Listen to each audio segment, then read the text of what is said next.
proyek ambisius yang digadang-gadang sebagai simbol kemajuan transportasi Indonesia, kereta cepat Hush Jakarta-Bandung, kini kembali jadi sorotan. Awalnya, proyek ini dibangun dengan semangat kebanggaan nasional, kecepatan 350 km per jam, desain futuristik, dan janji menghubungkan Jakarta hingga Surabaya. Tapi, di balik semua itu, tersimpan kisah kompleks tentang biaya, utang, dan masa depan yang belum pasti.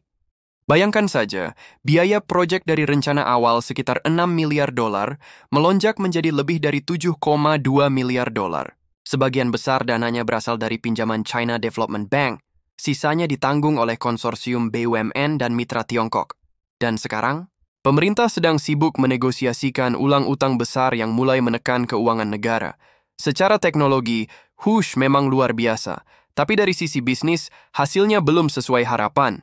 Jumlah penumpang masih jauh dari target, sementara biaya operasional terus berjalan.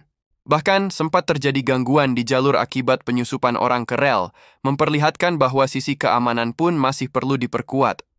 Lalu bagaimana dengan rencana perpanjangan jalur ke Surabaya? Secara resmi, proyek ini disebut masih on track, tapi banyak pihak menilai perlu ada kajian ulang. Bukan hanya soal pembiayaan, tapi juga soal kelayakan, lingkungan, dan manfaat ekonominya. Meski begitu, proyek ini tetap membawa dampak positif. Transfer teknologi, peningkatan SDM, dan peluang membangun industri kereta cepat lokal adalah investasi jangka panjang yang berharga. Namun, satu hal yang jelas, keberhasilan proyek seperti Hush tidak cukup hanya dengan kecepatan. Ia harus bisa berkelanjutan, secara finansial, sosial, dan lingkungan. Karena kalau tidak, kita hanya akan meninggalkan monumen megah yang sulit dipertahankan.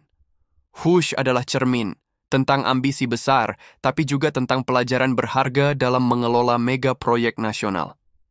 Dan perjalanan ini masih jauh dari kata selesai.